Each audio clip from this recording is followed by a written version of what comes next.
Okay, this is Priscilla. Jeff is, it's on his end, but he was having some trouble getting in, so he's trying again. I sent him the link again. It is 2:31. We'll give Jeff a minute to try and get in, and then we can start.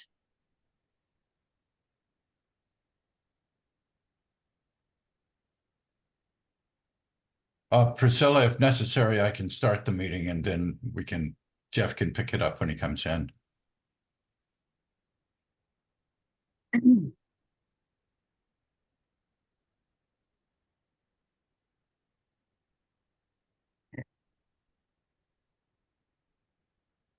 Thanks, Charles. Just give me 1 second just to see here.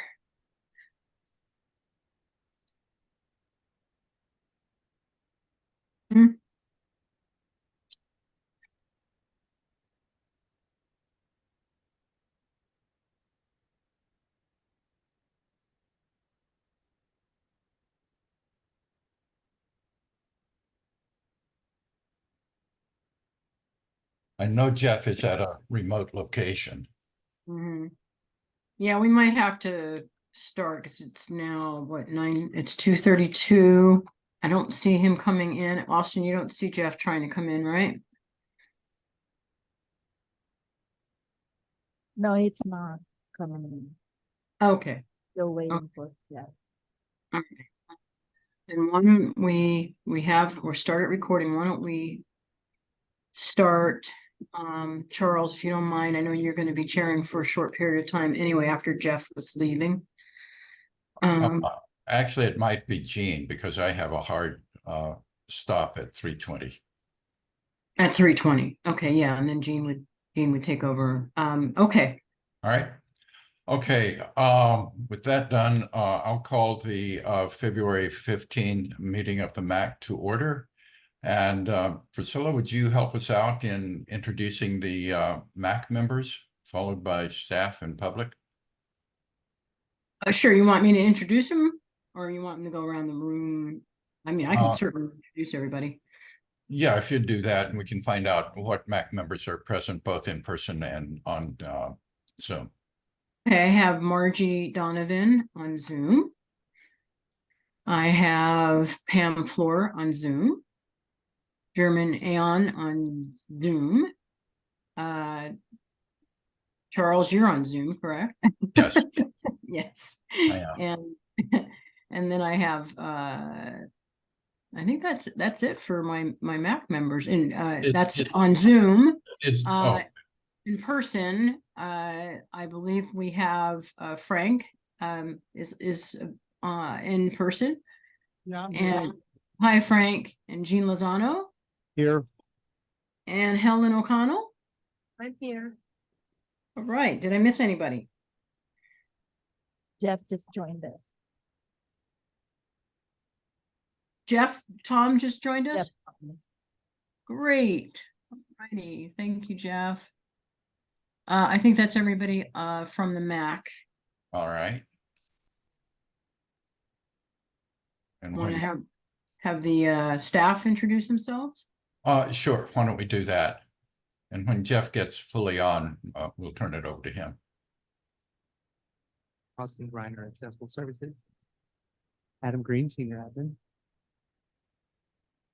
Sean Reynolds, Program Analyst. I think I'm here. We can hear you, Jeff. Operations Manager. Thank you. Yeah. Richard Mitchell, Director of Community Contracted Bus Services. It's a little tricky because I'm on as I'm on only as an attendant, but I'm on as a phone, not as a computer like. So I have to use *6 to hit it unmute. Okay. I'm here. Well, you're good. Okay. So we didn't hear half of the staff because Jeff overtalked them. I heard Sean was the last one I heard. All right, let's start that again. Sorry, go ahead, staff. Kathy Sachin, the Paratransit Operations Manager. Richard Mitchell, Director of Community Contracted Bus Services. Holly Martinez, Senior Customer Advocate. Jamie Canterbury, Director of Customer Satisfaction. Carmen Alva, VP of Operations.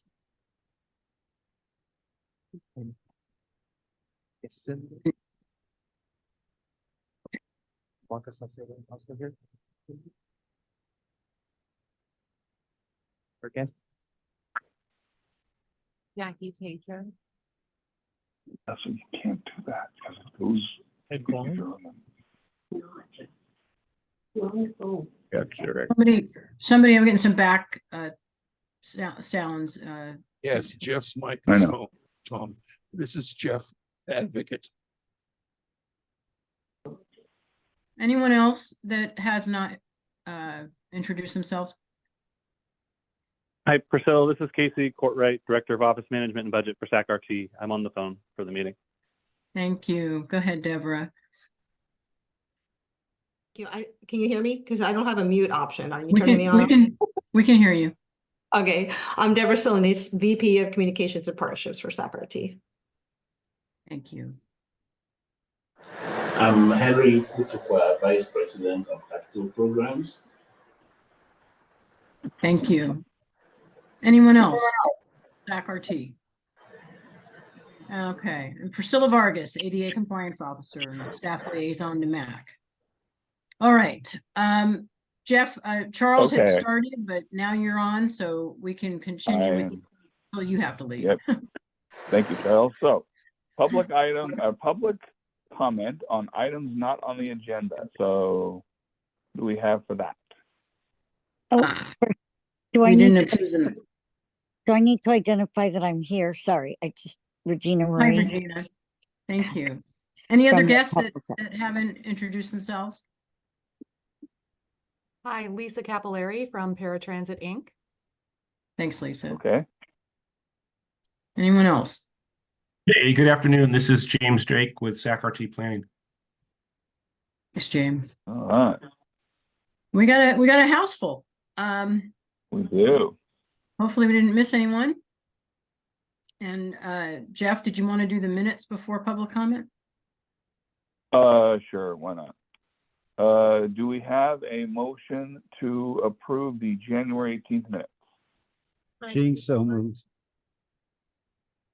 Is there a second? Charles second. Charles seconds. Any discussion? Hearing none. All those in favor say aye. Aye. All those opposed, nay. Abstentions? Okay. Thank you very much. The minutes have passed. All right. Now, public comment on items not on the agenda. We have public comment from Jeff. Public comment. Okay. Did I hear someone say they had public comment? Yes, Jeff. This is Jeff T. Okay. I heard you first, so you're first.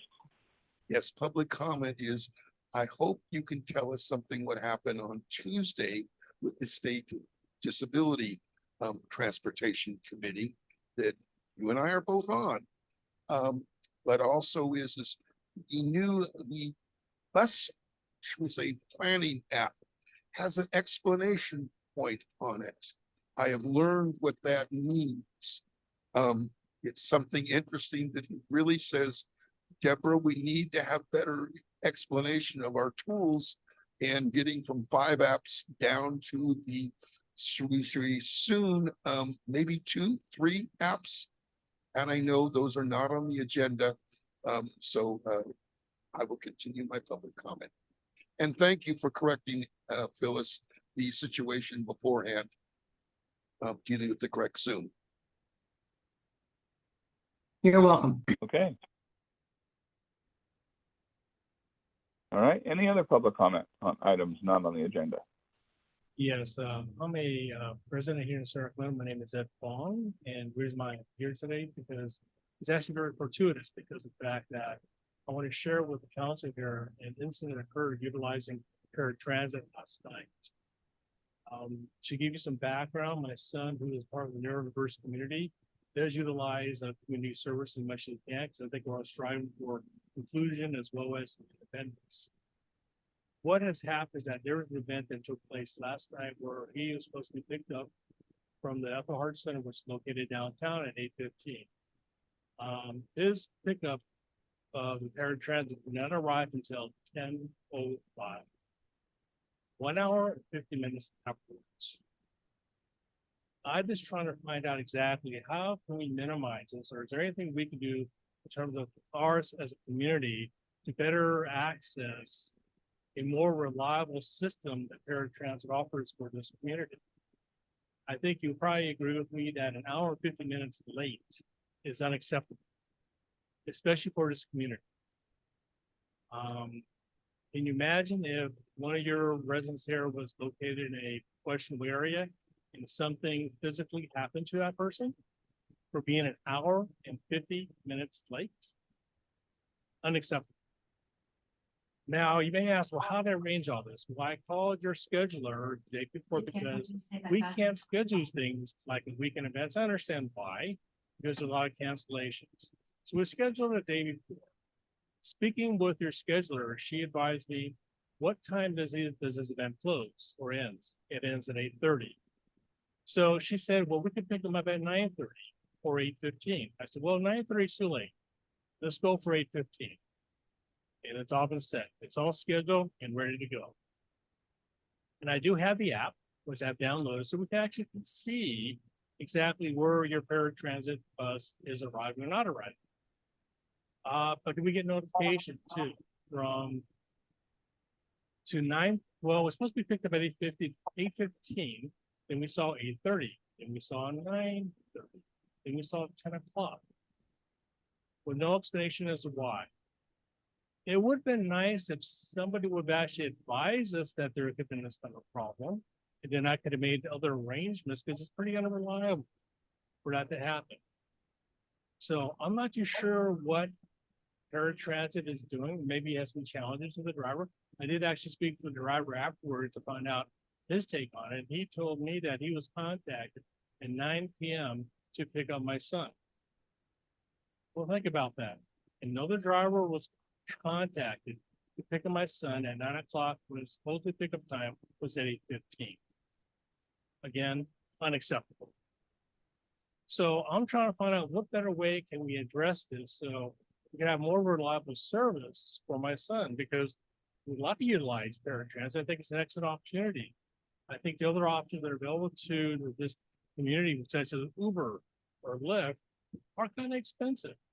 And being part of that community, you don't have a income that. So, sir, we're definitely gonna follow up on this in just a minute when you're finished. But could you, just for the sake of time, wrap it up in like 1 minute, 1 more minute? I'd like to wrap this way. What can we do to make sure this doesn't happen again? Bottom line. I've already spoke to the advocate here for paratransit. She has my record on file right now, and I can provide more information need be. So I just want to share with the council. So like I said, very fortuitous that we're here right now, because this incident is fresh in my mind, and it is not the first incident this has happened. So there, I'm done. So you are absolutely right. Unacceptable is stating it mildly. Let me ask a question to staff. Has this gentleman, do you have his information, and this is being followed up on to give some explanation of what? That's just I wouldn't have normally cut you off if it hadn't been for time, sir. This is just truly unimaginable. Good afternoon. Does anybody want to comment on this? Jamie? I think Jamie's gonna respond. Hi, Jamie Febuary, Director of Customer Satisfaction. It's my understanding that this morning, earlier today, to report the concerns. Police here with me, she notified me right away. Your feedback was sent to the police department. I can attribute that we will follow up with this whole time to look into it and that what took place, and we'll absolutely get back to you. We appreciate your feedback, and it's important. We're sorry that happened, and we'll stay with it. Jamie, no, we're really having a hard time hearing you. I'm not sure if we all heard you. Or part of it. There you go. That's much better. Okay. All right. Give me just 1 moment. I'll pass it along to Richard. 1 moment. I'm Richard Mitchell, the Director of Community and Contract Bus Services. So I oversee SAC-RT Go, and my operation manager is here, Kathy Sajan. And we did receive the complaint through our network, like through our system earlier today. We started investigating and looking at it and trying to figure out what happened on that day. And it is our standard procedure that when we're running really behind, to start calling our passengers ahead of time to let them know we are running late during that time, just so that you're not just seeing it on the app, but you're actually, being contacted person to person. And, but I have my team looking into it and trying to figure out what happened during that time, because it was at 8 o'clock last night, and like during the 8 o'clock time period, 8:15 was the pickup time. So we do have a half-hour window, but it went way beyond that, and we need to figure out what's going on there. Okay.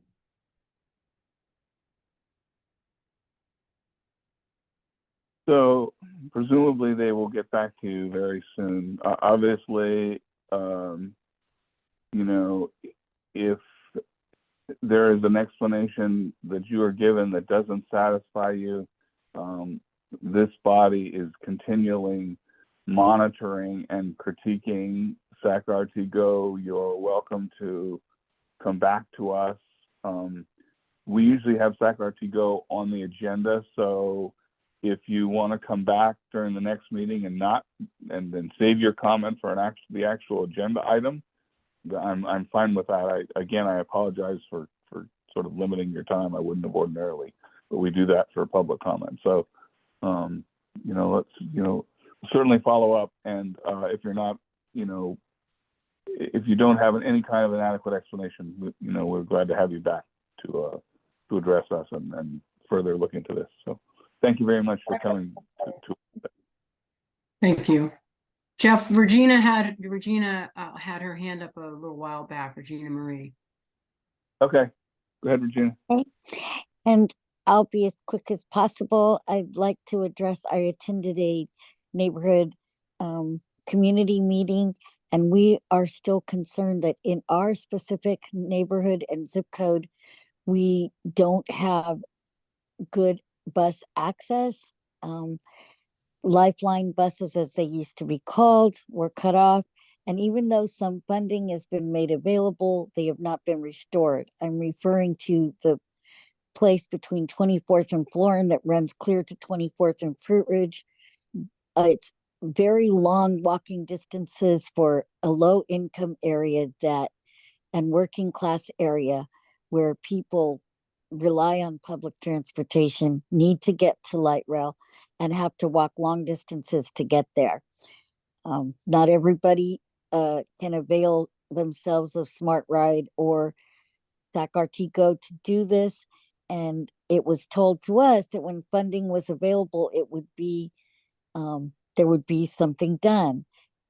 I think there's other places in the city similar to ours, and as RT does remodeling and gets grants and redoes the light rail and all this stuff, I think we can't forget these communities that rely on public transportation. Thank you.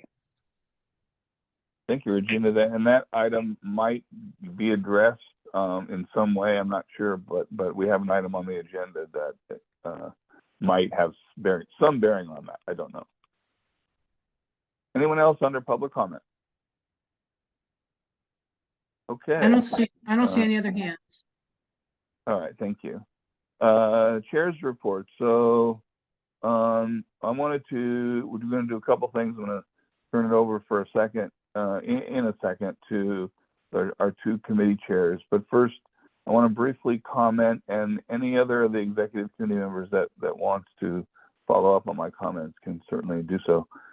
We did have a meeting with Henry Lee and talked about some of the items on everybody's plate.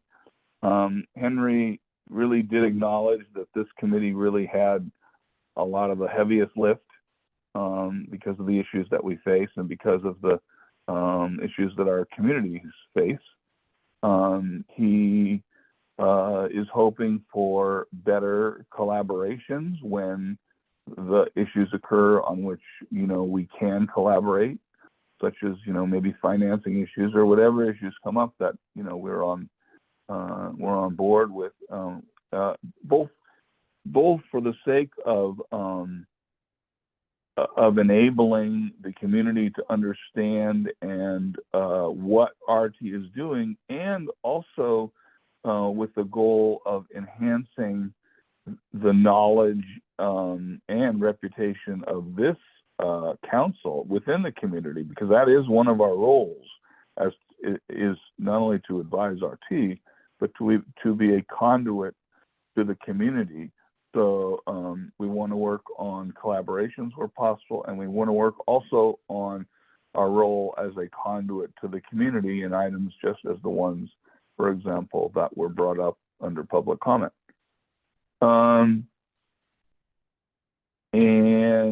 We did discuss other issues, such as having more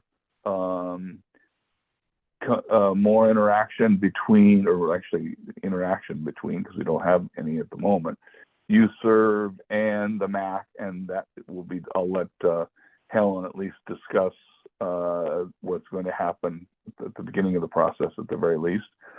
Not all we wanted, but it's more than we've had. So I'll let her mention that in a second. And so now I want to, well, first, before we go to the two chairs for talk about their upcoming committee meetings, anybody that want to add anything from the executive committee on our meeting with Henry Lee?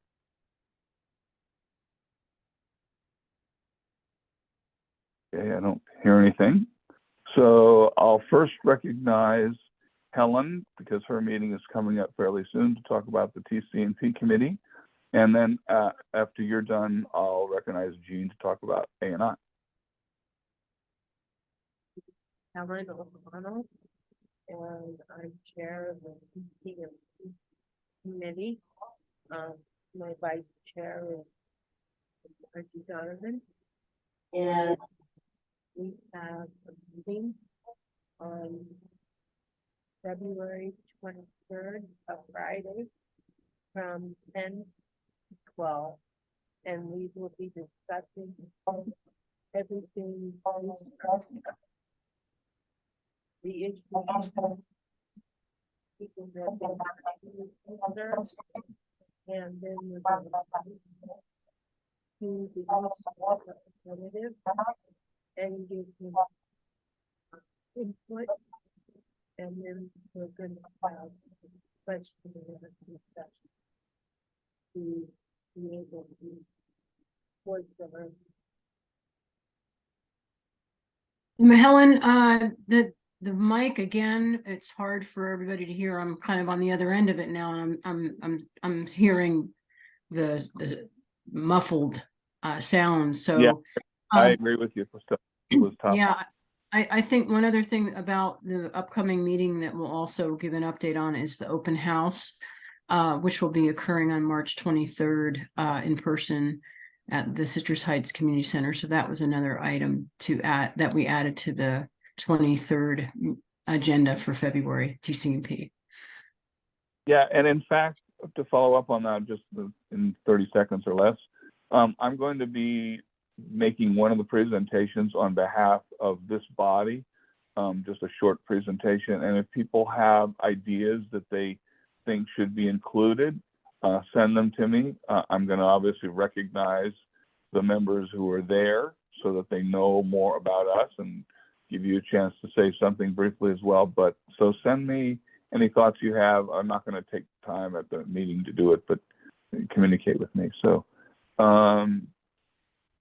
okay, Jean, and then we're going to leave it open, let it open for comments from committee members on this, president's report and the committee reports underneath it. Margie has her hand up. I'm not sure if it's related to this item. It might be. Probably. Is it related to TC&P, Margie? It is related to TC&P. Okay. I couldn't hear Helen. I couldn't hear Helen at all. But yeah, I so couldn't very well. Know, just to be clear, so people know, user will be at that meeting to meet with the TC&P. And I'm just going to announce I've arrived at my doctor's office, so I will be gone for a while, but I'm not going to hang up the phone. Thank you. And also, just to really impress upon everyone, this is a virtual meeting. The committee meetings are virtual meetings. What they're not held in the auditorium. They're just virtual. Thank you. And we urge non-committee members to be at that meeting if you have an interest in UServe issues. So okay. Anyone else on the TC&P presentation? Okay, let's now go to Gene. Good afternoon, everyone. Dean Lozano. I'm chair of the Access and Infrastructure Standing Committee, also referred to as the A&I Committee. We have a vacancy in the position at this time. The committee, its focus is to deal with the physical access to facilities, equipment, and any other matter that pertains to the physical access. Where the other committee deals more with program issues.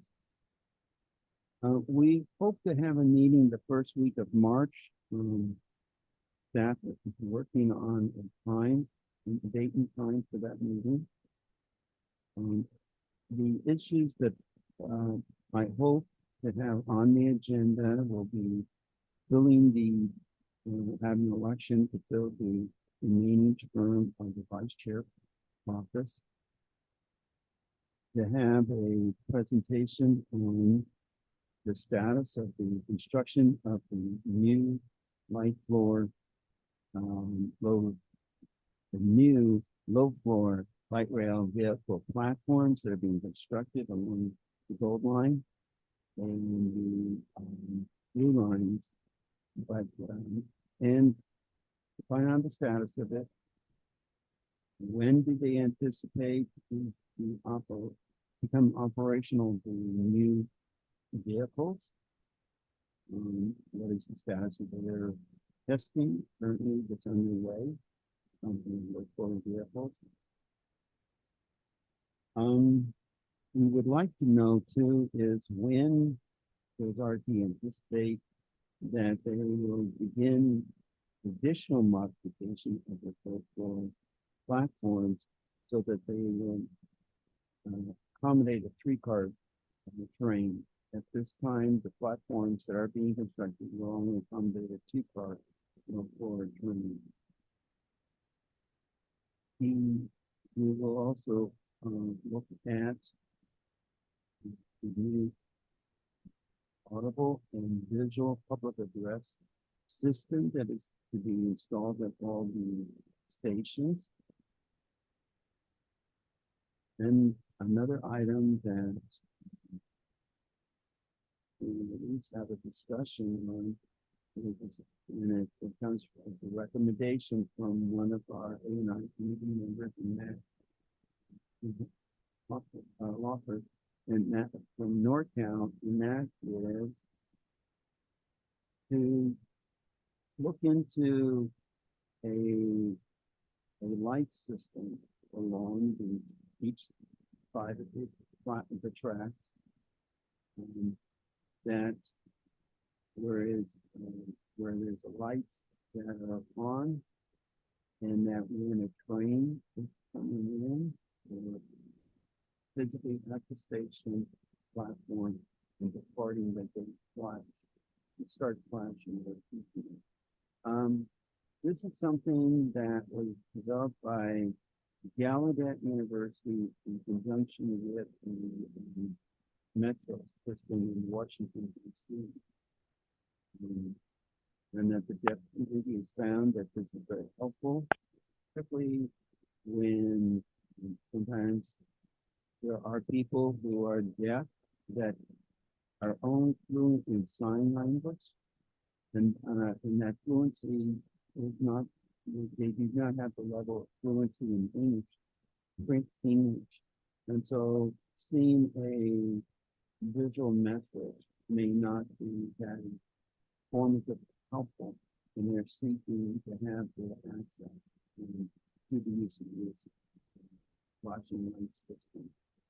And I also, the final thing that we hope to have is trying to get in the status of where things stand within the district for track crossing. And those track crossings that are served by RT, it is not RT's responsibility to provide the access features like the technical warning, pedestrian crossing gates, that's more recently been required. But they are a partner there, and we would like to see what is going to be done to not only meet the ADA requirements that have been in effect since 1992, but the more recent public right-of-way guidelines that were in effect September 7th last year. And we've had one of our members at the MAC and other people from the community have given an example of one of the intersections that is really a problem for people with disabilities. And that is 19th and S Street. There are no detectable warnings. The crossing where a pedestrian crosses, particularly using the wheel mobility device, is right alongside the tracks. And they can be pedestrian crossing between the crossing arm and the track, so where you could be starting a crossing and the arm comes down and you could have a train possibly coming to while you're still trying to negotiate. So again, it's not RT's responsibility. They are not responsible whether there is the access requirement, but they are a partner that can have some influence in seeing these issues that being addressed in the city and counties that RT operates in with the light rail. And these issues should be part of each of those communities. ADA self-evaluation transition plan. So ADA self-evaluation transition plan. So I am finished on that, Jeff. Thank you for your time. Okay, thank you, Gene. All right, we are now, questions on any of the items that we've mentioned in the president's report and the committees, MAC members. Okay, any questions from the public on any of these items? Okay, I urge people to come to these meetings to hear more. All right, so next we're going to turn to old business. And the first one is we need to vote on the work plan. The work plan has been distributed. We just made the technical changes essentially that were agreed to at our last meeting. So I would like to entertain a motion for approval of the 2024 MAC work plan. I want to comment the motion that we approve the work plan for 2024. Okay. So here a second. Second, yeah. Okay, there's a second. And is there discussion? Mr. Chair, Yes, go ahead, Chief. Hold on, I heard Gene first, I think. Was that Mark? Well, Margie, actually, you have to leave. If that's Mark, I let Gene go. Let Gene go, please. Okay, all right. I'm wish to make a motion to amend the work plan in part 4. The text Mark previously sent out to individuals, and let me, with everyone's patience, I would ask that let me read this. This is slow. under part 4 of the work plan, recommend to RT that I can't hear you. Can't hear you, Gene. I got it right against my mouth again. Okay. Okay, recommend to regional transit that user will attend quarterly meetings of the MAC to hear directly from consumers that they serve on matters related to the service. And I will second that motion. Okay, so there's an amendment on the floor that we recommend that user in quarterly MAC meetings. Under the current plan, they are to attend meetings of the TC&P committee. So I will entertain discussion on the amendment from MAC members. Brief discussion, please, on both sides. We've got a lot of business to do today.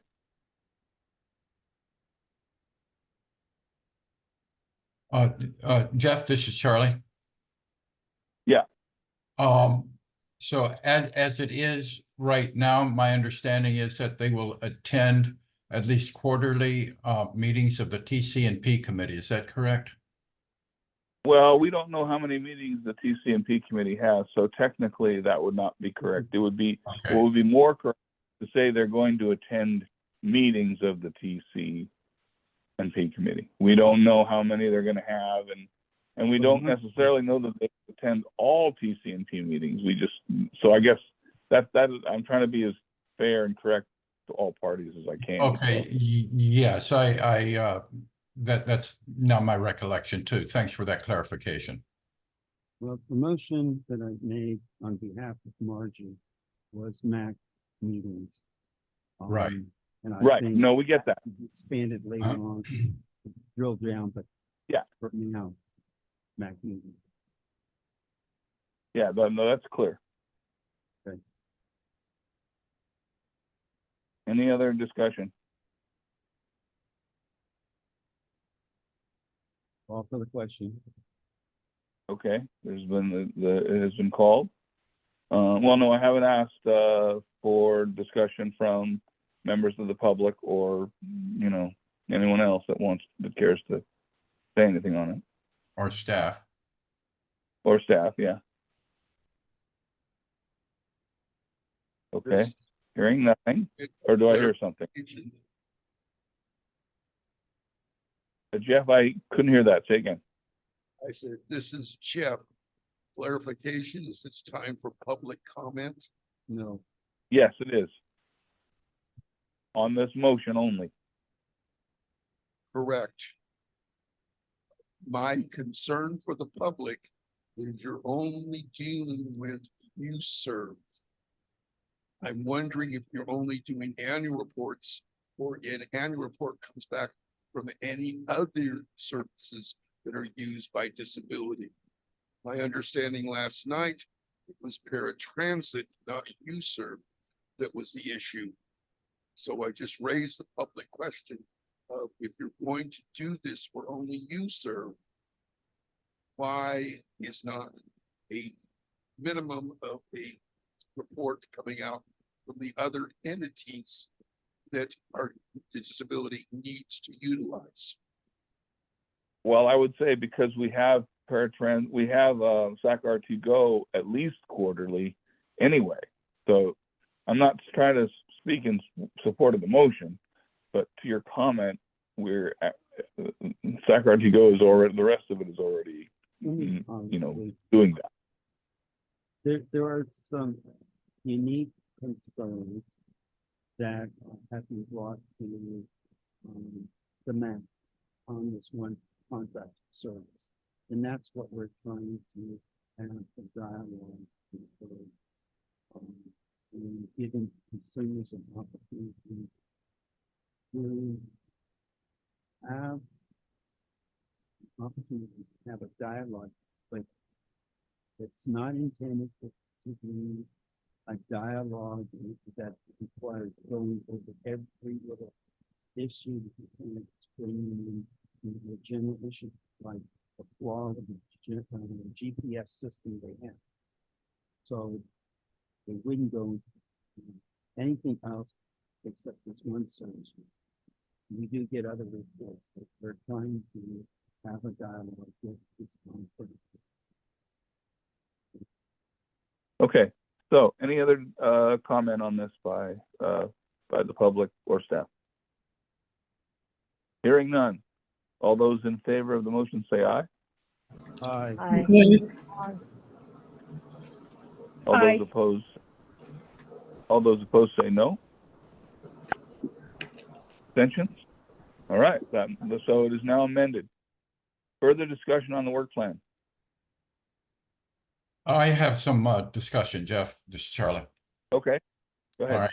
All right. At the last meeting, again, under part 3. Wait a minute, Charlie, hold on.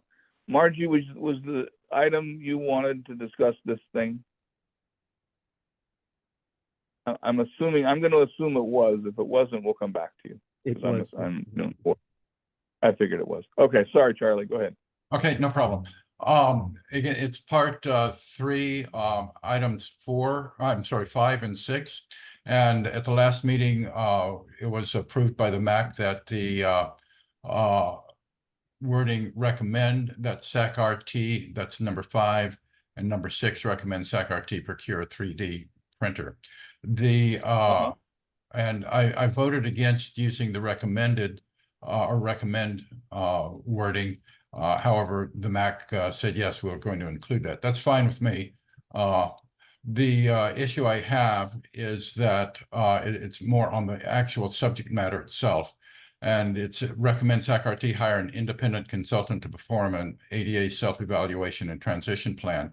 At the moment, well, the situation is if we approve the work plan as it is right now, letters from the MAC to staff will be triggered to accomplish both 5 and 6.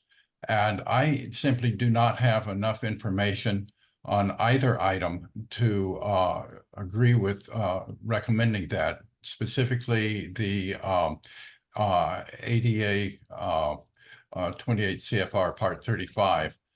And we've heard from, I believe it was Margie, a bit on that. We have not heard from SAC-RT as to why they have not hired an independent consultant. And at this point, I don't know whether the MAC is fully aware that this is something they need to be in compliance with, or if they maybe think that they are already in compliance. So basically, we have not heard from staff on their side of this issue. And before we make a recommendation, I think it's incumbent upon an advisory body to see both sides of the issue. So those are my comments on number 5, and on number 6, recommend SAC-RT procure a 3D printer and for the production of tactile models, maps, design drawings, etc. And again, I don't think we've heard from staff, and I wonder if it's even more economically advantageous to, on an as-needed basis, farm out that task to a service that can produce those for RT. And so again, I think that I don't have enough information to recommend either of those items. So it's going to be hard. It's going to be hard for me to vote in favor. Okay, so Charlie, I would say you have 2 potential remedies. One, you can bring it up to rescind that motion, which probably won't. Well, I don't know. You could. I'm not going to say it will pass or not. Right. But I vote. You heard. I have the same view that you do in a sense, but that has passed. The other remedy, though, is to ask that they, in the executive committee, you can certainly ask that they both be put on the agenda of a MAC meeting. And that would be the best way to fulfill, ultimately fulfill what you want to have happen. Because this has been passed now, and it is, unless you're going to undo it, which it would take a while, and I'm not sure it's going to happen. Maybe the best idea is just to get them both put on the agenda. Is that going to work for you, or do you choose to make a motion? Well, help me out here a little bit. Right now, it's we're passing we're going to vote on the work plan, and it says that the MAC will recommend. And so if we vote yes on the work plan as these two items are stated, that means that it's a done deal, that the MAC will recommend. And so I'm not entirely sure how agendizing both of those items for a future MAC meeting will satisfy that. If you can help me out on that, then I'll be happy to listen. Well, I suppose the only thing I can say is if they're agendized, and if people really think there's a different answer, they can, take a vote that will essentially modify their view. I mean, that's all I can say. I don't have, Right. That's the position that the work plan is in. You can certainly vote against the work plan basis if you choose to. Right, because I really do need some more information on both of these items before I can agree with it. Where you're coming from, but I don't have a solution other than the ones I gave. All right. Well, I've raised my issue, so. But very good. Jeff, it looks like Pam has her hand up. Yeah, Pam.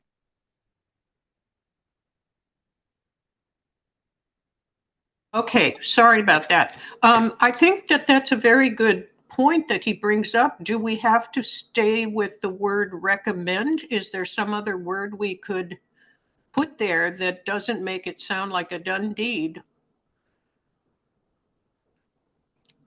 Mr. Chair. Discuss, I'm not, present, I don't have an, explore, whatever. It's a good idea, but he brings up a good point. Gene, you're wanted the floor. Can't hear you, Gene. We can't hear you. I'd like to point out, recommend is used elsewhere in the document. We just passed the amendment to part 4, and people have not had a problem with recommend. Recommend in part 3, parts 5 and 6, they are recommendations. RT does not have to follow those recommendations off. It is for advisors to tell them. And as advisors, for like part 5, that's a legal requirement to have an actual plan done. And that was supposed to have been done by 1992. RT did do an in-house transition plan in the mid-90s and so forth, but a program review of policies and procedures has not been done. I don't know about the 504 requirements if they were done, but the point is RT is doing what it's doing. Right on. I'm just getting to the point. Recommend is used elsewhere, and there's no reason that we cannot use recommend here or have we've been able to use elsewhere. We're just making a recommendation, and RT has there's nothing to bind RT to do anything. Can I interject? I see that we have other members with their hands up again, but I really, as staff, need to make some comments. So what would you like to do, Jeff? You want to hear from Pam and Charles first, or can I interject? Well, I would just I'm going to make a comment and then we'll hear from everybody. We can go on about this. This issue came last time, guys, and the vote went the other way. So if you want to vote it, you can make a motion to revote this. But otherwise, it went the other way, and I'm not taking the side. I already expressed my views, and that's the way it was. Okay, so you guys can do what you want to do, but you know, we do want to try and pass this work plan at some point. So whoever wants the floor, I'm not going to cut off discussion on this because it's a perfectly valid issue, but there's no real great solution at this point unless someone is going to change it. Before I would just like to interject that honestly, what I can share with the committee right now, the council right now, is that we have done a lot of looking and researching on these number 5 and 6 that were both mentioned by Charles initially, and they are not required. And I know that if there is some change to that, and I'll tell you, lots of transit agencies throughout the country are struggling with what is stated to be required here as it relates to ADA self-evaluation and transition plan. Certainly the 3D printer is not required. And so if you want to change recommend to if required, then that is another suggestion. And then secondly, we can certainly have as we move forward, have legal come to discuss with the MAC if required to move forward. But at this point in time, we are not we do not believe, based on all the information that we have collected and gathered and spoken with other agencies, et cetera, that a self-evaluation transition plan is required or that a 3D printer is required of the agency. And of course, we can always agendize these issues, as I said. And it looks like Pam still has her hand up and Charles had his hand up. Just very quickly, Jean makes some very good points. However, the fact that it says recommend in other areas does not necessarily apply to this, because as Charles pointed out, we haven't gotten all the information we need to make a recommendation. So I do support not putting the word recommend in there. And I do support Jeff's concept of getting this on the agenda so there can be some more information to consider more fully before we make a recommendation. Good idea, though it may be we don't have all the facts. Mr. Chairman, point of information. So there's been no motion, and yeah, point of information. Go ahead. Where does it say that Part 6 requires them to buy that the requirement that it says recommend that they purchase the 3D printer? That's all that motion is not saying. So, Gene, that's almost out of order in the sense that if we want to do this, let's agendize it and have a complete discussion. We're trying to decide whether to pass the work plan. And we could go down this rabbit hole for a long time, and you can both argue the point. And I'm not taking a side at this moment, but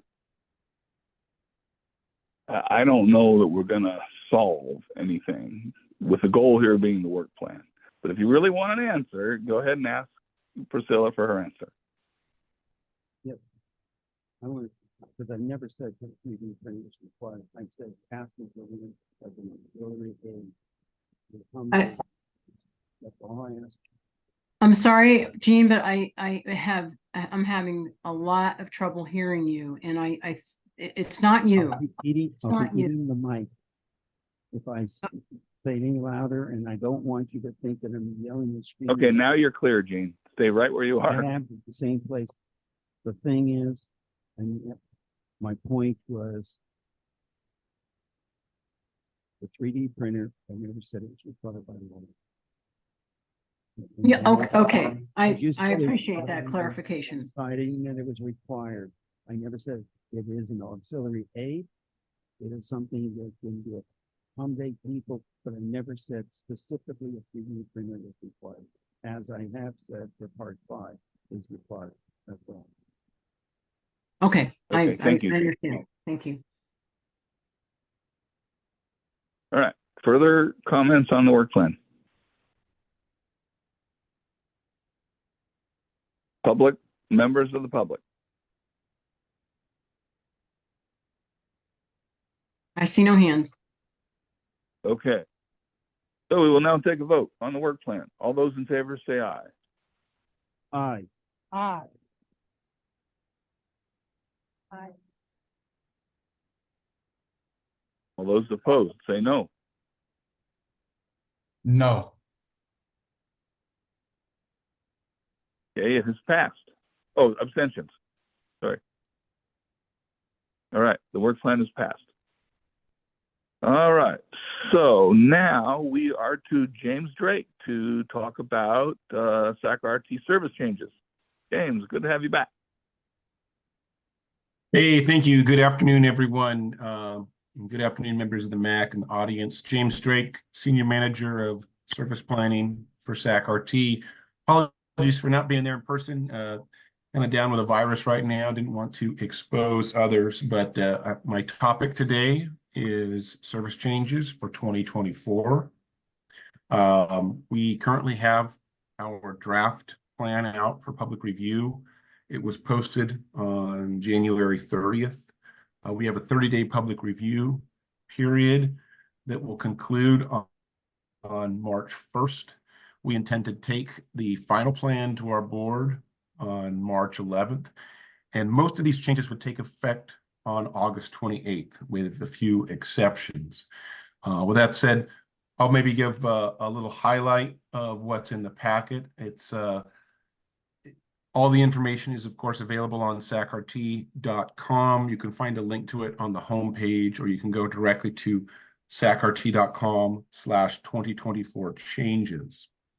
But overall, it's about a 50 page document covering both the changes themselves, the description and maps, the fiscal and budget impacts, as well as the Title VI equity impacts. The biggest item in the package is light rail service to Folsom. This package officially approves the service changes for our Folsom 15 service. This is, of course, the culmination of many, many years of work on capital projects underway right now, including construction of passing track near the Glen Station, as well as the related conversion of the fleet to the new low-floor Siemens cars and the modification of the station platforms. The Folsom 15 service, though, the operating plan is the subject of this plan. And what this basically includes is the improvement of headways all the way out to Folsom, from Sunrise to historic Folsom, to every 15 minutes during the day. Now that affects weekdays. On weekends, headways will remain 30 minutes, but there are going to be some improvements to service in Folsom on the weekends as well. Right now, service in Folsom doesn't begin until, let me check this. On Saturdays, we begin at, the first trip in is at 7:30. We're going to improve that to 7 a.m. And on Sundays, the first train in from Folsom is not actually till 10 a.m. That's going to also be improved till 7 a.m. We're also going to be adding 1 extra hour of evening service on Sundays. Following the Folsom light rail service, we also are going to be making some adjustments to the Folsom bus service, or we at least have some proposed changes. Foremost, the route 30 in Folsom, not to be confused with the 30J Street, but the 30 in Folsom is proposed for elimination. It's a route that has morning and afternoon service only, basically from the vicinity of the Glen Station out to Folsom Prison. Ridership on it is pretty low, typically 1 to 2 people per day. And our plan is basically that people can take Smart Ride instead. Smart Ride covers the entire city limits, and passenger volumes like that should be able to be accommodated on Smart Ride. We also have proposed changes to Route 10 in Folsom. That's kind of the main all-day route throughout Folsom. We're going to be trimming a little bit, but also making some improvements to it in other areas. We'll be trimming some of the service north of the river on American River Canyon Drive and Folsom Auburn Road. There's some pretty lightly used service on a higher mileage loop. And we looked at that service and the ridership there and determined that ridership there was pretty low, in the neighborhood of about 10 per day. And we are actually planning to keep the first morning trip out there and the last couple evening trips out there, so that people are not completely relying on Smart Ride at the beginning of the day or the end of the day. But during the midday period, which is even lighter used, Smart Ride will be the solution for those folks. I also want to make clear too, that bus, which goes across the river from historic Folsom over to Orangevale, all the stops on Main Avenue and Madison Avenue on the Orangevale side of the river, those will be unaffected. Ridership on those is a little stronger, and the time and mileage to serve those stops is not as great. It's only the stops on American River Canyon Drive and Folsom Auburn Road that will be affected.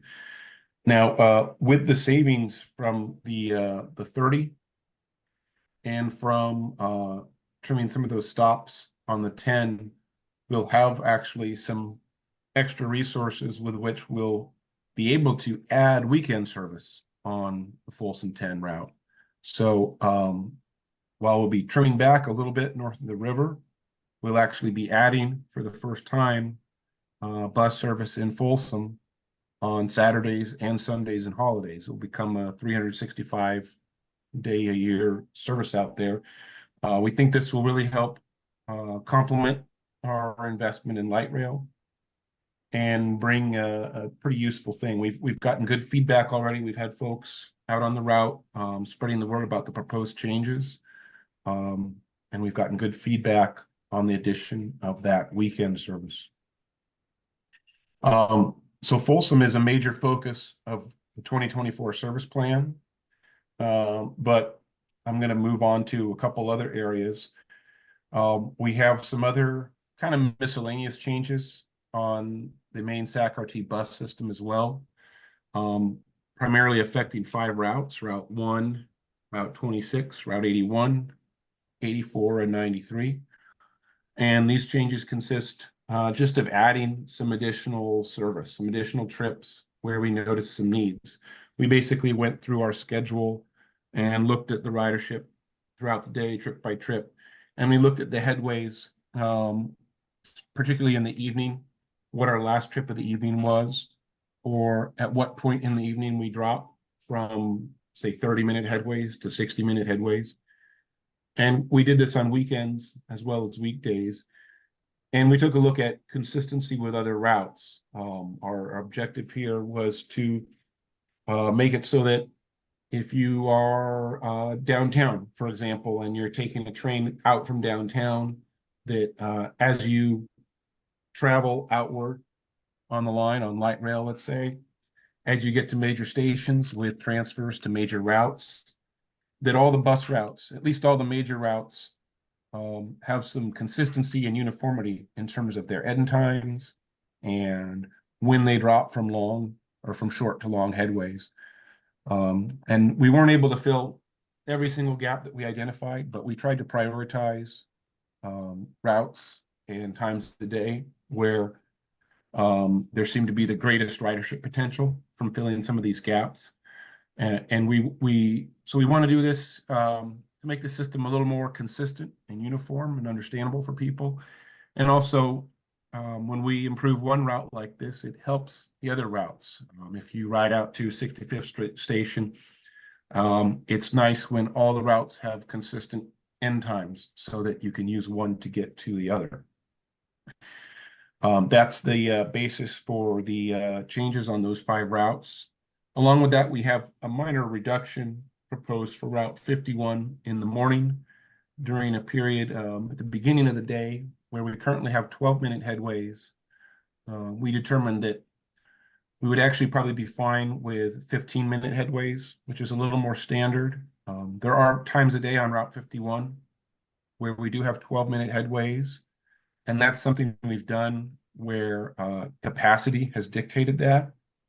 But at this point in the beginning of the service day, ridership was not such that we felt the 12-minute headways were justified based on ridership and capacity.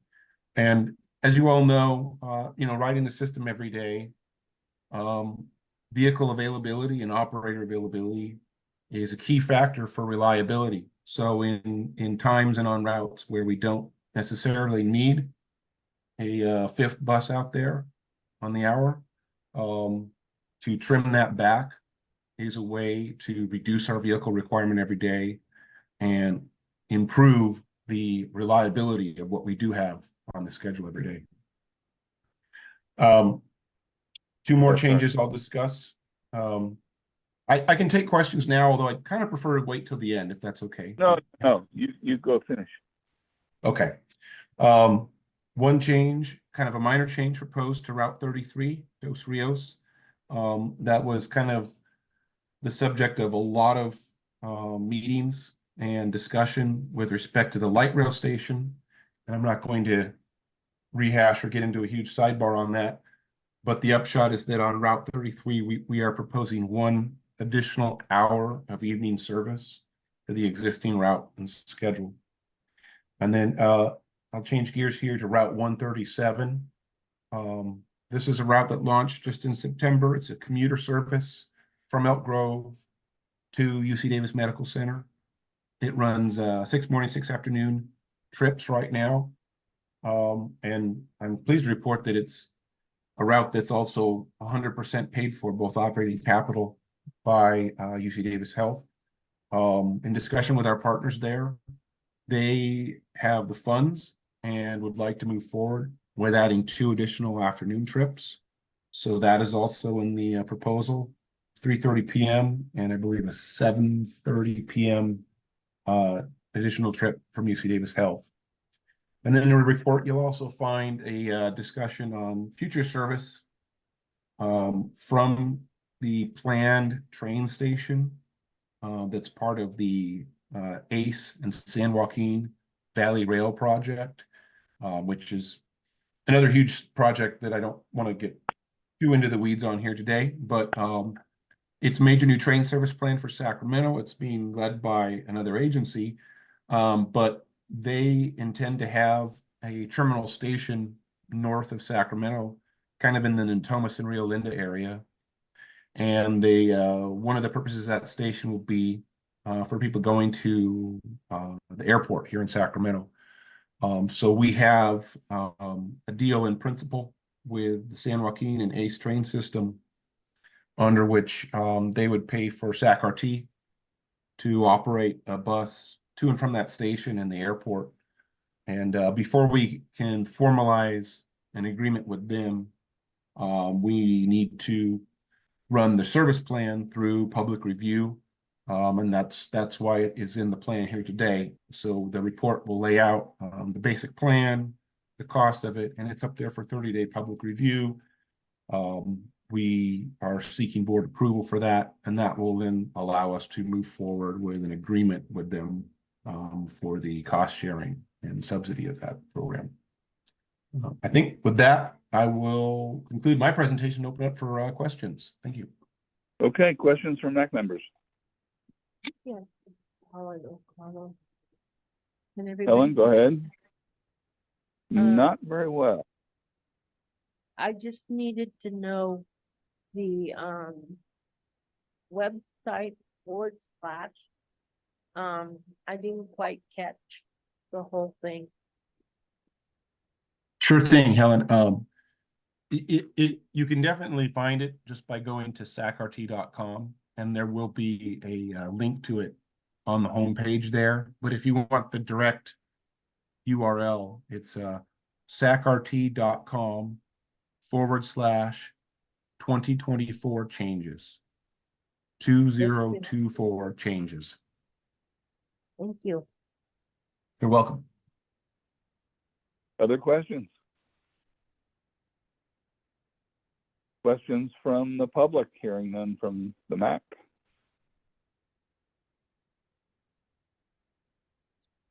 Jeffrey Turkey. Okay, I don't know, I didn't hear your name, but go ahead. Jeff, it's Jeff. I thought I heard somebody before you. Hang on, Jeff. I may not have, but I thought I did. Did I hear anybody? I don't think Okay, so. then I guess. Okay, go ahead, Jeff.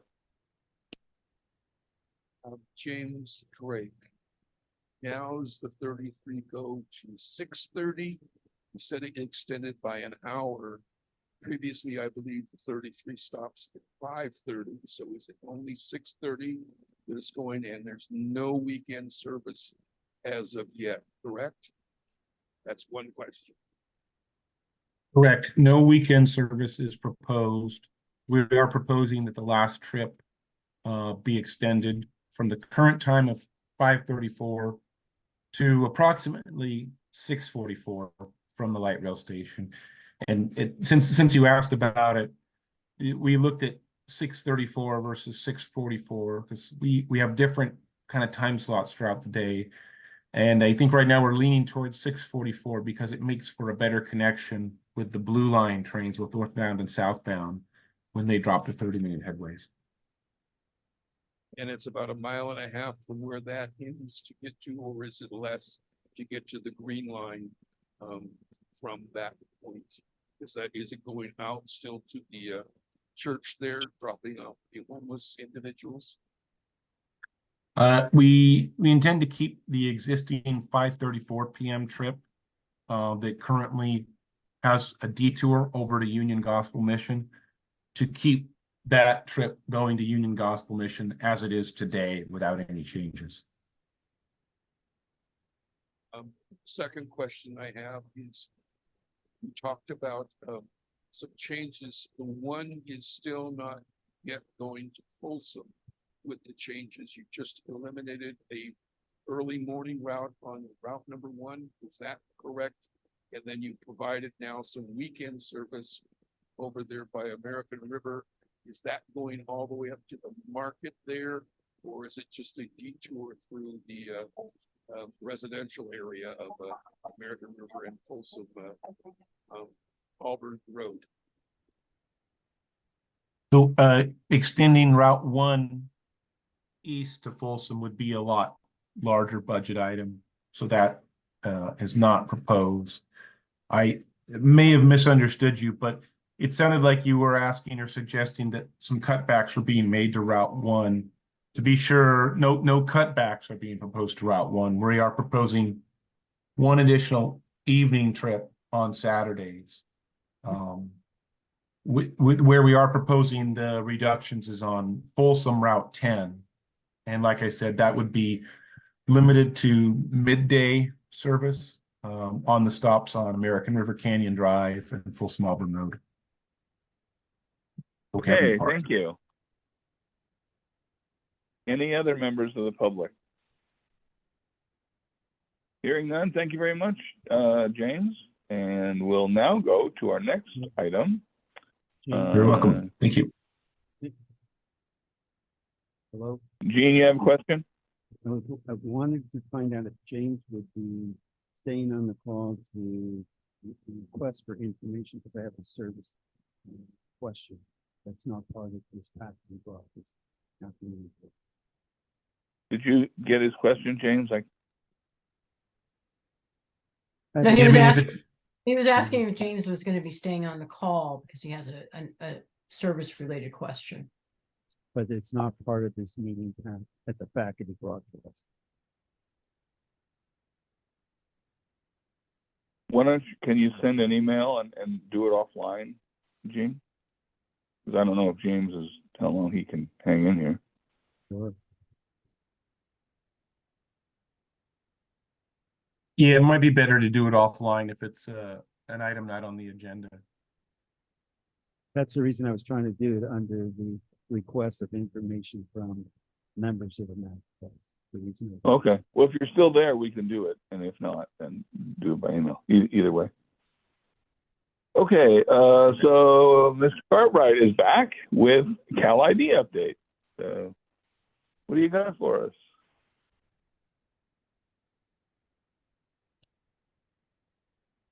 Casey, are you able, let me see, Casey. I'm trying to get you to unmute, Casey.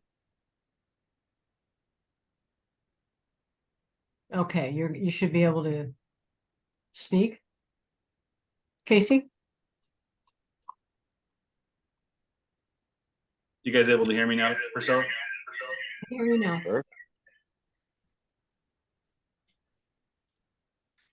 Priscilla, are you able to hear me? Yes, I can hear you. We can hear you. Okay, are you guys getting an echo? You're echoing. Just a minute, sorry.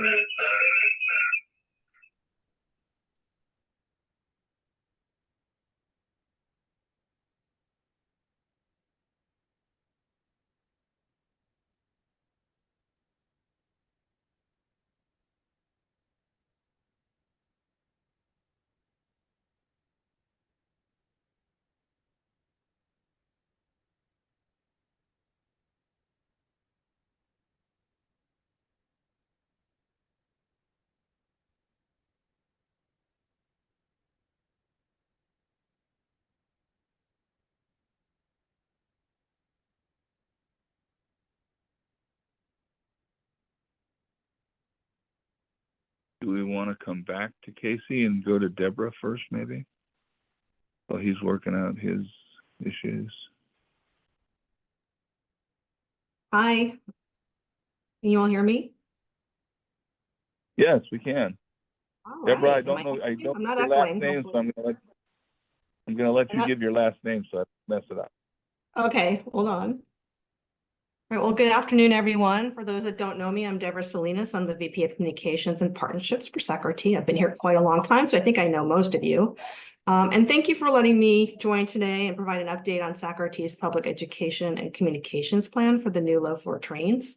My comments will be fairly brief as we're still working through the long-range plan, but we will come back later this spring to provide a bigger update, more robust update for all of you. So in case you have questions today that I can't answer, I know we're going to come back pretty soon and kind of address a lot of them, as I heard Jean talk about earlier. As you're aware, we plan to launch the new floor trains and passenger service on the Gold Line this summer. We're going to be launching about 20 new low floor cars. This means that low floor trains will operate on the entire Gold Line from Sacramento Valley Station all the way to historic Folsom Station. And of the 29 Gold Line stations, 9 are shared with the Gold and Green Line, or the Blue and Green lines from 16th Street all the way to 7th and Richards Township 9 through downtown. There are several parts to this educational outreach that's really important to this project, and it will require very specific messaging depending on the application. And I think a lot of that is some of the questions that you have. But for today's update, I'll touch base on just the passenger announcement systems. And since SACRT will be operating a mixed fleet of light rail vehicles at some of the stations, as I mentioned above, especially where they operate like 2 to 3 different lines, we will alert passengers of what type of train, either high floor or low floor, is approaching the station. And as you know, this is particularly important for passengers with disabilities that require level boarding to position themselves at the correct boarding location, either at the mini high platform for the legacy high floor trains or the center doors with the bridge plate on the new Siemens S700 low floor trains. And to accomplish this, it will require both audible announcement and visual announcement to comply with ADA regulations while customers wait for the next train. As the train approaches especially a shared light rail station, a customer may hear an announcement similar to "Attention Gold Line riders traveling toward historic Folsom, a low floor train is arriving. All passengers should board the train on the platform." Or they might hear something like, "Attention Blue Line riders traveling toward Casumas River College Station, a high floor train is arriving. Passengers and mobility devices need to board at the mini high ramp." And on the electronic message boards, which are visual, a customer may see a message that states "Gold Line low floor train arriving," Board It Center platform. I'm hoping that during the next update on this topic, I'll be able to provide a sample of the audio so you can hear that. And without getting too technical, the back end of the light rail system will actually recognize what type of train is approaching that station and trigger the appropriate messaging to alert the riders. And again, hopefully, as we do a more robust update, we'll have some IT folks there, a mix of engineering and marketing, so we could do a full update for you. Now, also note that we're working with our partners at Utah Transit Authority to get more information on how they message riders, since they are the only other transit agency that I'm aware of that still operates a mixed fleet of high floor and low floor trains. The overall comprehensive marketing communications plan will create awareness to all stakeholders, internal and external, using owned, earned, and paid media about the changes that are upcoming and currently happening. We've already started doing this by announcing service disruptions related to train testing and construction, and by attending meetings such as today's meeting to provide updates. Some of the elements may include how to ride videos for persons with or without disabilities, in-person training, paid advertising, and information shared on all SAC-RT's promotional channels. Now, please know that a group of internal staff are meeting on a regular basis to evaluate options for passenger assistance program as part of the overall communications plan. We do expect the MAC to continue to be involved in the public outreach process to help share the information. We'll speak later. I'm hoping to get a hold of some people that might be able to help us with a video as well. However, in closing, I want to share that the marketing team is preparing to host a couple of community events where the public will be encouraged to come out and board the new trains. The trains will be static. You'll be able to board and exit. They won't be moving at the time, but we hope that the MAC will come out and join as well to test out the boarding process at an actual station. Right now, we're looking at 2 dates, one in May and one possibly in early June, to host possibly at the 13th Street station. And we're looking at the 7th and Richards Township 9 station as well as the second one. And of course, we'll provide more information once we have those dates secure and locations are confirmed. That concludes my update. I'm happy to answer any questions that you might have on that. I know it was a very high level overview, but hopefully I can answer some of the questions. Okay, thank you, Deborah. Questions from MAC members? Gene? Okay, Gene? Thank you very much for the report.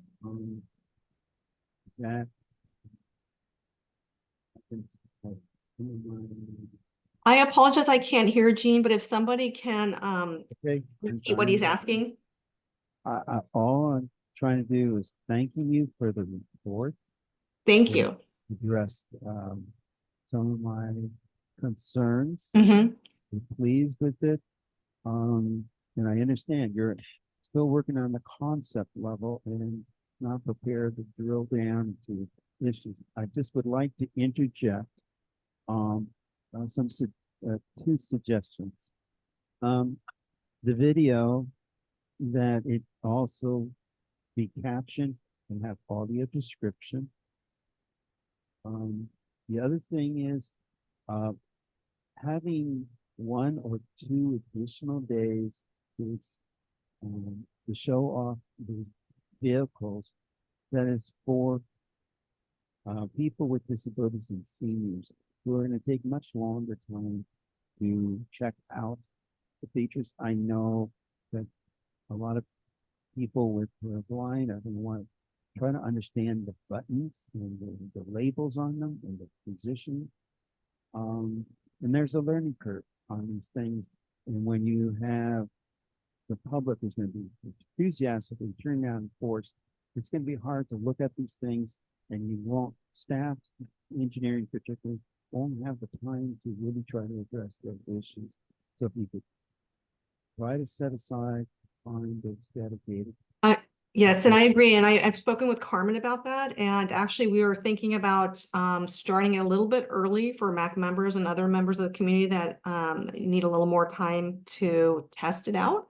So we will get more details as we go along, but that is the plan. We hope that we can start a little about an hour or so earlier to give you a little time if that's something that will work for you.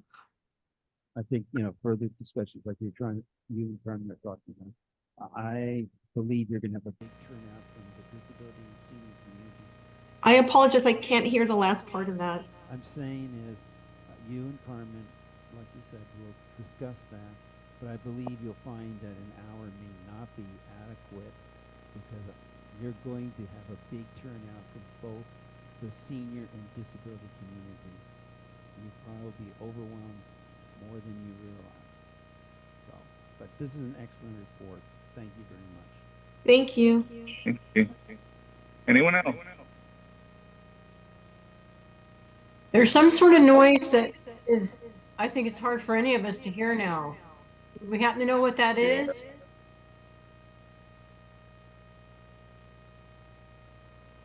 Jeff, it wouldn't be you, right? Where you're located? No, I don't hear anything where I'm located. I thought about it. I don't hear anything. Could everybody mute that's not speaking? Okay, do it again. As soon as I unmuted, you did that. What did we do, Margie? Oh, I'm sorry. I thought I was muted. Yeah, could you Not you mute, guys. please? Thank Yes. you. No, I tried it. It's me. Okay. All We right. got an echo still? Yeah, I we still think do. I think we can get through. It's better. Anyone else with questions? This is Jeff, and you're almost over. But hang on. Any Mac questions first? Okay, I'll recognize Jeff. Deborah, for where are bicycles, where are scooters going to be placed in the new light rail vehicles? I'm wondering if you're marking on the floor or some other indication for particularly the bicycle community and for the other. It would be helpful when you have these two open houses, whether you tape something on there or suggest and show something of how you're looking at placement of personnel. Can I can address that. There's actually a section, and I apologize, I'm echoing also. There is a section of the light rail train that actually has embroidery to mark where passengers with disabilities are to be located. Hey, thank you very much. We're going to try to get to Casey. All the noise and echoes. Casey, if you're there. Job. Let's try this again. Are you guys able to hear me?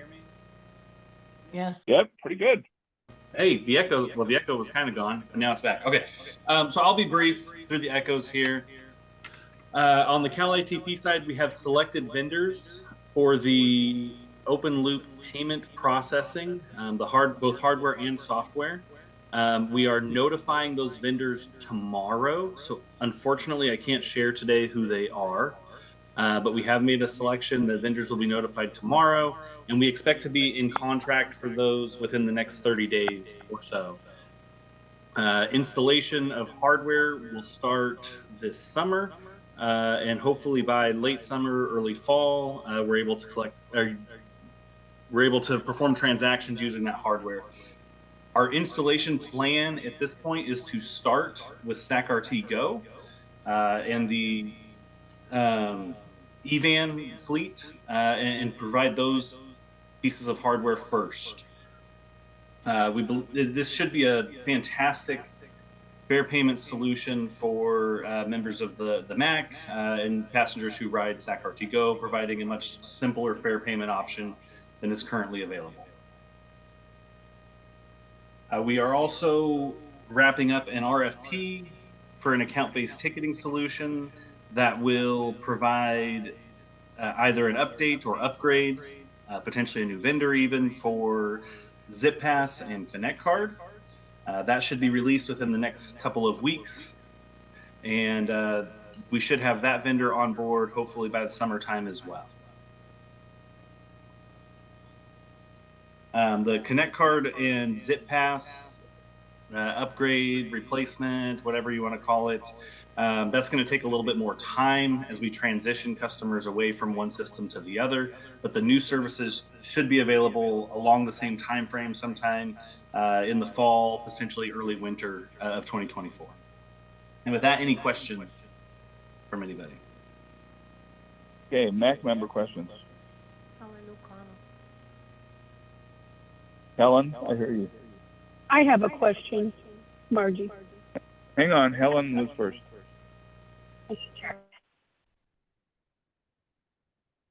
Have to pay for RT Go if we don't have the Connect card, and we use the RT bus system as well as RT Go. I missed the first part. I missed the first part of the question, Helen. Sorry for that. How do we pay for RT Go and the regular bus system if we have like a 60 pass, if we do not have the Connect card? Yeah, so the 60 ride pass, when we procure the new account-based ticketing system as part of the RFP that's being released soon, we'll have to work with the vendor on how specifically they will handle fare payment for that particular item. For SAC-RT Go customers who are wishing to just use single ride tickets, the new fare payment platform will allow for passengers to pay with their existing credit or debit card, contactless credit or debit card, that is, directly on board the vehicle. There'll be no need to prepay for tickets in that case. You'll be able to pay with your credit or debit card as you board. Thank you. I heard Margie next. Yeah, Casey, I'm not sure I heard everything you said. But I thought I heard you say that Connect Card was going to continue or something? So there will be a period of time where we're operating both systems, is the expectation, Margie. As we transition from Connect Card to whatever its replacement becomes, there'll be a period of time where both Connect Card and the new system are available as we transition passengers from one to the other. We're not fully sure. On fixed route. On fixed route, yes. Yes. Okay. Can you reiterate what's going to happen on RT Go in place of this horrid zip pass? Yeah, so we'll be doing two things on RT Go. The first item is what's actively being procured right now, which is there will be a tap device installed on the Go vehicles, similar to what is currently installed on SAC-RT's light rail fleet, that allows passengers to pay with their existing contactless credit or debit card. You can also pay with a smartwatch or smartphone or any of those that have contactless payments enabled. You can pay directly on board the vehicle, similar to if you walk into Starbucks and buy a coffee. You'll be able to just ring up a ticket at the time of boarding. Additionally, in addition to that, we are also procuring a new mobile app, a back office and application. I don't know for certain, obviously, who the new vendor for that will be. So no guarantees that it continues to be our existing vendor or maybe a new vendor. I don't know until we go through the procurement process. But in either case, there will be upgrades to the mobile app itself that will allow additional features in the mobile app to what we have now. So for instance, I heard Jeff mention earlier on today, Jeff Tartagia, that was about potentially reducing some of the mobile apps that we require or ask our passengers to download. The new mobile app will have certain features in it that will allow for things like trip planning and rider alerts and other stuff that our existing mobile fare application doesn't have. So my final comment, Casey, is vendors are very good at checking boxes and saying they're compliant. I want to encourage RT not to just accept that check box, to have it evaluated. You know the struggle we have been through with Zip Pass. Kathy and I are getting together. As I said last month, I had a friend of mine evaluate apps as a profession and websites, evaluate the Zip Pass. And according to this individual, the Zip Pass does not meet standards. And Priscilla and I had a conversation yesterday, and you guys think it's accessible because they check that box. And it's important that RT takes the responsibility to ensure that all apps you purchase or contract with are indeed compliant. Okay, thank you, Margie. Next. Anyone else from the MAC? Hearing none. Anybody from the public with questions for Casey? Yes, Casey, this is Jeff. Okay. My question to you, Casey, is dealing with the tabless system. Have you discovered any difficulties? Tabless If you want system. this conversation offline, you know how to get a hold of me. Tapless system, Jeff. I assume you're referring to the tap to ride system on board light rail. I believe that's what you're talking Okay. about. Yeah. So wanting to see that you're not putting anything in for having a scam issue, but you are using a touchless system. That is correct. Functionally, we have not run into issues with the tap to ride system on board light rail. We have experienced connectivity issues with some of those devices, but those are they're demo devices that weren't meant for long-term production mode as part of a long-term project. So in all likelihood, those devices will be replaced over time with more permanent devices. And as we install stuff on the S700, the new vehicles, those will also be part of the new system as well. But no, the fare system that we're planning to deploy as part of the Cal ITP program has been quite successful. Monterey Salinas has the largest implementation of this so far. We've been partnering with them all along on kind of best paths forward with some of their experiences in the Monterey area. Thank you. And confirm with San Francisco that there's no issues that come up as they've been used in San Francisco yet. Okay, thank you.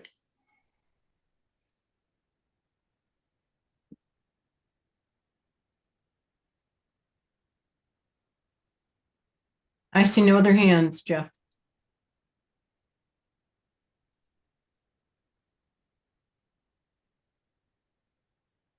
Jeff, are you on? Did we lose Jeff? Okay, I don't see Jeff. I know he was going to be leaving. Jean, are you available for the Yes. rest of the meeting? Okay, sorry Yes, about Charles that. is good. Yeah, Charles is gone as well. Okay. Okay, the Well- next item is other business. In this area, it's announcements and requests for information from MAC members. And I was wondering if James Drake is still on the line. Yeah, hi, Gene. I'm still here. Oh, thank you very much for sticking it out. Yeah.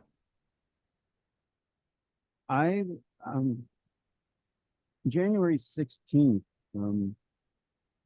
the Sacramento County Department of Transportation gave a presentation to the county's Disability Advisory Commission's Physical Access Subcommittee. And it was regarding putting underground utility SMUD lines along Greenback Lane from Chestnut to the county line. During the presentation, because this is a complete streets project, they informed us there were 5 regional transit stops there that appear to be abandoned, that have not been used. And in this new project, they are going to rebuild those 5 bus stops to be fully ADA compliant. Is there any plans, to the best of your knowledge, to reestablish bus service on that portion of Greenback Lane? Do you have anything on top of your head? Yeah, our short-range transit plan actually calls for bus service on Greenback Lane. There is a significant price to it. I think it's over $1 million a year. So, you know, there's kind of two separate questions. You know, do we think it's warranted, and is it a budget priority? I think the answer to the first question is yes. It's been a long-standing request, but what's less certain is the budget priority. We have gaps in service throughout the system, so you know what we end up putting, you know, for instance, in the service plan this year, it's really hard to get to the top of that list. But I think it makes sense if they are. We get asked a lot of times what RT will be doing on this corridor or that, and there's a lot less certainty to that than one might hope. We don't know. I mean, in a broad sense, you know, a lot of the stuff, even in our short range transit plan, is probably not likely to be funded unless there's a major sales tax increase. It's not to say that it could never be funded. You know, as the population grows and sales volumes in the state increase, we get more revenue for transit. But I generally encourage our local DOT partners, when reviewing plans, either for their own CIP projects or development plans adjacent to major streets, to design toward a standard rather than a plan. And you know, Greenback Lane is a major arterial, so if they're preparing to do a major investment in that street, it makes sense for normal locations for bus stops, that is far side of major intersections, for those to be built in a way that they're compliant for bus stops. Meaning, as you know, on a high-speed road like that, probably a turnout for the bus, and at a minimum, sidewalk with 8-foot depth, so we can drop a ramp and board and unload a wheelchair. That's what they're proposing to do, and funding is not quite all there. So if they do this work, construction won't start until about 2026. So a lot can change, and hopefully we have a new measure.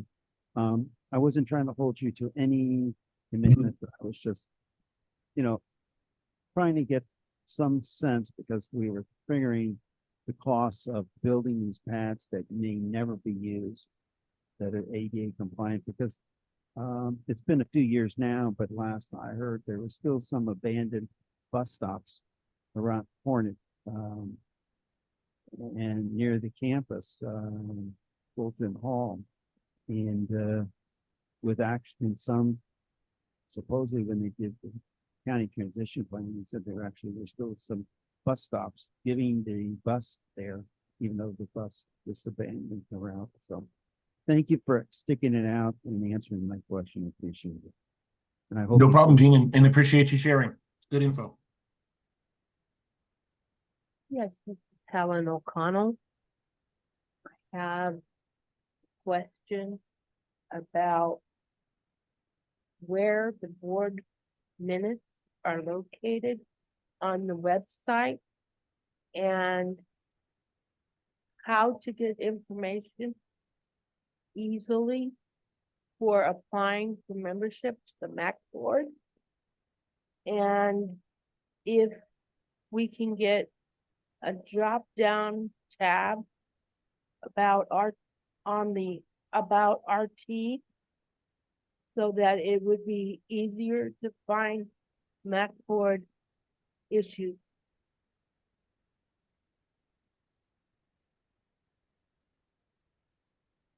I've made note of those comments. Helen, you had asked about the board meeting minutes, and they are online, I believe, through the board website.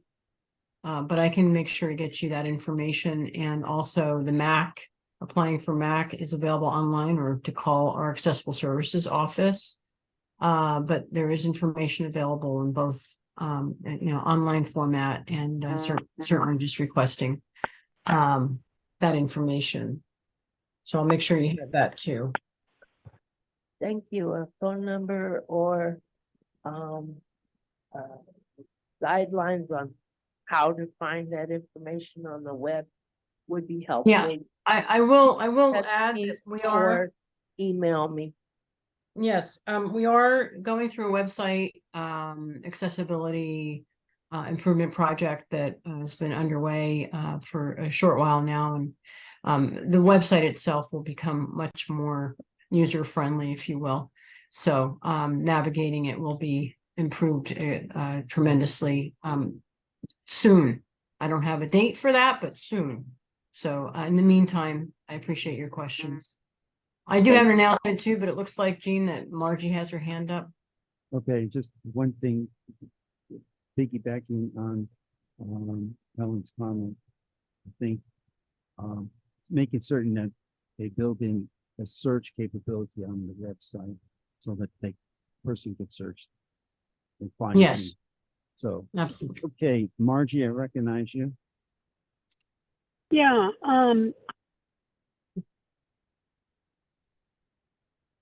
Margie, Sorry. Margie, we lost you. hold on here. I'm Margie, here. I'm here. Somebody muted me. I'm here. Okay. So I'm not sure we can do anything about this, but I promised Shannon I'd bring it to the MAC. Shannon is a blind lady that lives in Folsom and uses light rail. And some of us are familiar with her because she's helped me on the guide dog service animal issues on light rail. She was describing to me how she gets totally locked in, confused, and turn around at light rail with these temporary stations and these bars. And it sounded awful to me, awful. And I don't know if there's anything that could be done or if any braille could be put on these bars, but she's a very competent traveler. And as I said, I would just bring it to the meeting and make it known that there's issues with that. Perhaps, Priscilla, we could, in addition to you looking into that, perhaps we can also consider putting on the A&I committee meeting agenda. Yeah, I think you have plenty that would pertain to getting an update on the light rail modernization project. So we'll make note of that. Okay, thank you. Any other MAC member that wants to request information or make an announcement?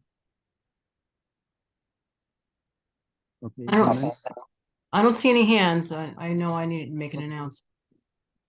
Then I'd like to see if the public would like to make any announcement.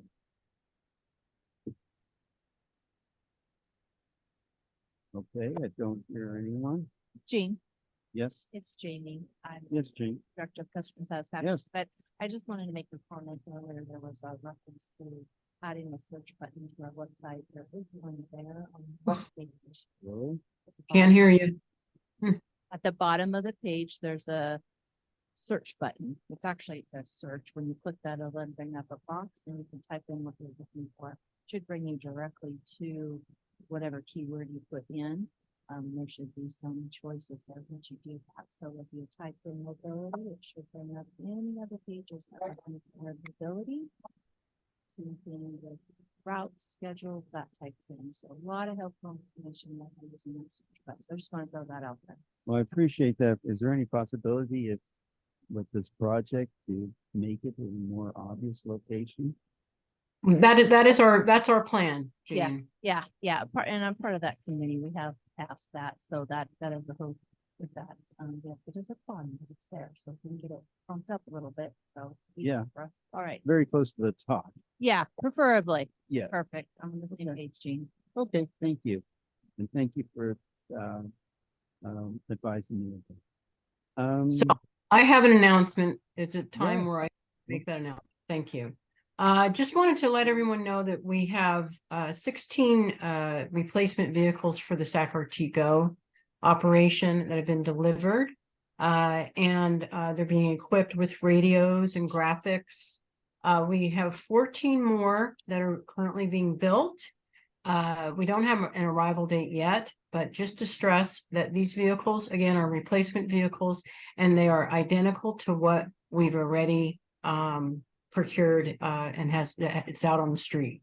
So no change in the vehicle, just the fact that we're getting some new replacement vehicles. Good news. Yes. That was my announcement. Okay. I will then entertain a motion to adjourn. Ellen O'Connell moves that we adjourn the meeting. Is there a second? I'll second it. Thank you. I don't think we have to discuss it. Those in favor say aye. Aye. Nays, abstention. Okay, everyone, thank you and have a good evening. Thank you, everybody. Be safe. Bye-bye. Bye.